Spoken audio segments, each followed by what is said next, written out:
In this video, I'm going to be checking out the KAIWEETS thermal imaging camera, and this is the KTI-200 model.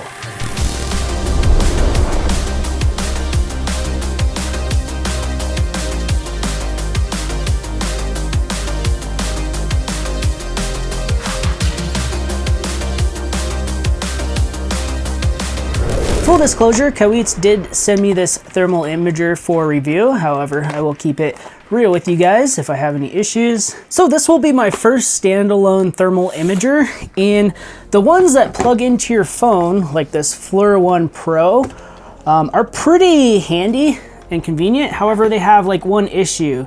When you plug it in, if you were to drop it, you would probably break this connector or break the connector on the phone, which would be even worse. So a few of the highlights of this thermal imager: it's got a rechargeable 2500 milliamp hour battery. It says it has a 1-second boot. That's pretty quick. And it has drop protection up to 1.5 meters. And it works -20 Celsius to 550 Celsius. So that'll work really good, especially for automotive. And here are some more of the technical specs on the back. It's nice, it's got a 25 hertz frame rate, and the sensor is 240 by 240, nothing crazy. So we'll go ahead and unbox this, and you can see the packaging got a little messed up, but no worries because it comes with a hard shell zippered case. And inside we have the thermal imager.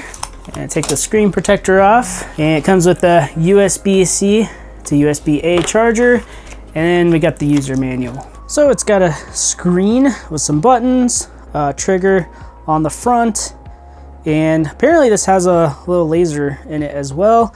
On the bottom there's a little lanyard attachment, and then a 1/4-20, so you can stick it on a tripod if you want it to.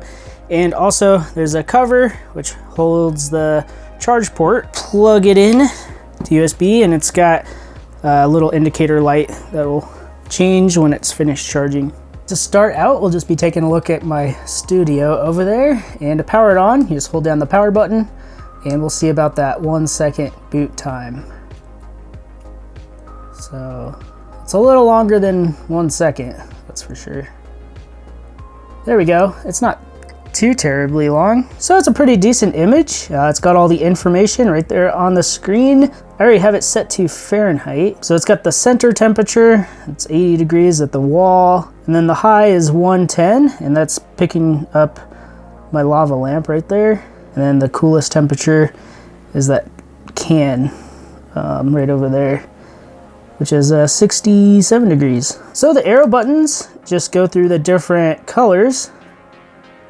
Sometimes it has to calibrate. This is deep brown, color 1, color 2, ice fire. Oh, that's cool. Shows you like what's cold and what's hot. Got rain, making it rain. Green hot, that looks cool. Looks like night vision. Red hot, deep blue, white hot. It's a pretty common one. And black hot. And Fusion 1, Rainbow, Fusion 2, Iron Red 1, and Iron Red 2. I like Iron Red 2 quite a bit. It's got the scale there on the right side. It also tells us the distance and the emissivity down below. But next, let's see how good the frame rate is. And that's pretty decent. Just a very slight amount of lag. Nothing crazy. But it has a nice, realistic frame rate. I think it was like 25 frames a second. And also if you click the trigger, it turns the laser on. And it also saves the image, which is a little weird. And you can see the laser kind of lines up with that center spot. But anyways, to get to the settings, you just click on the power button. And I guess it saves your images.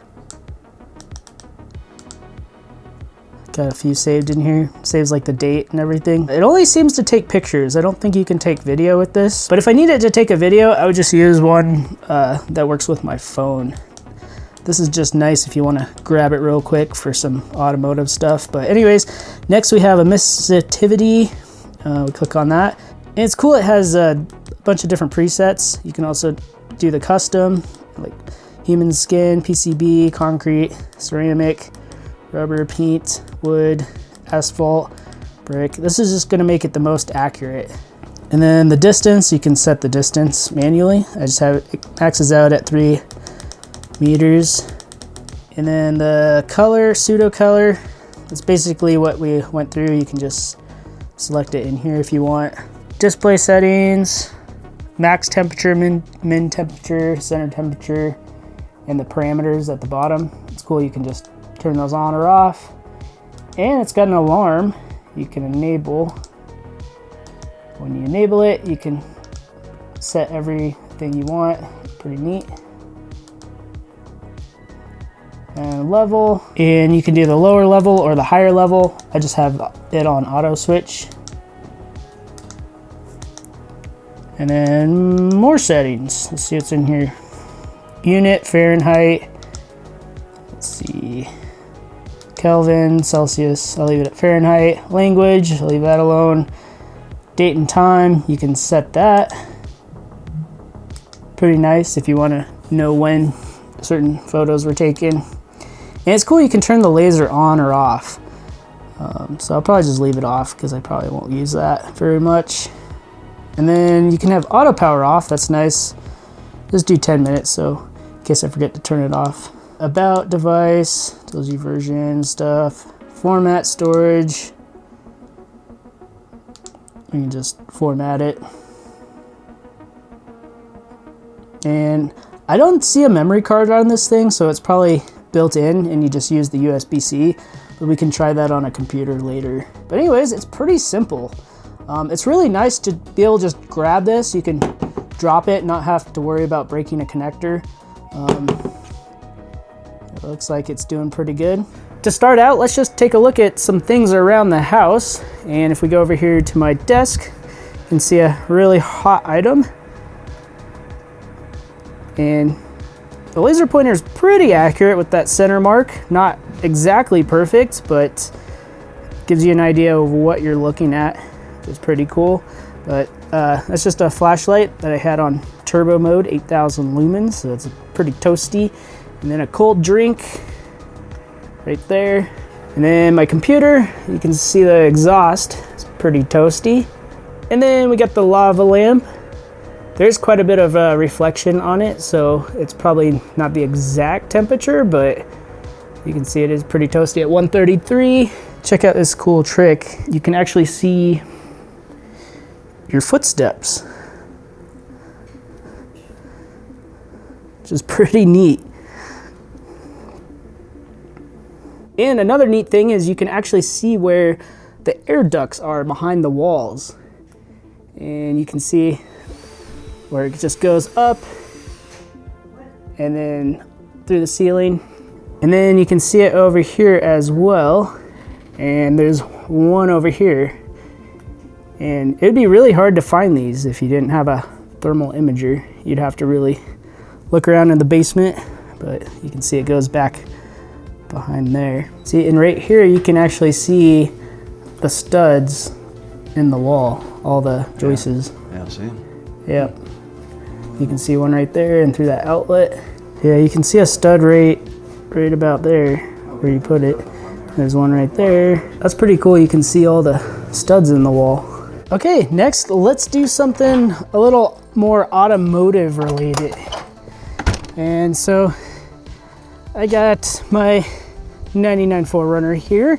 And one of my favorite uses for these little thermal imaging cameras is to quickly figure out what cylinder is misfiring. And it's super nice, especially on these older vehicles, because sometimes they take a long time to pick up the misfire, and sometimes it's not even the right cylinder. A lot newer vehicles are more accurate. I actually disabled one of the cylinders on here. I disconnected a fuel injector and started up with the remote start.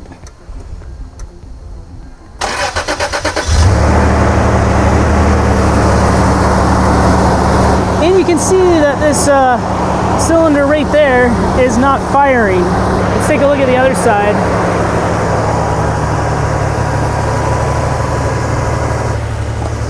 Sometimes it's kind of hard to see the exhaust manifold, but let's take a before shot and plug this injector back in. And let's start it up again, see if we can see a difference.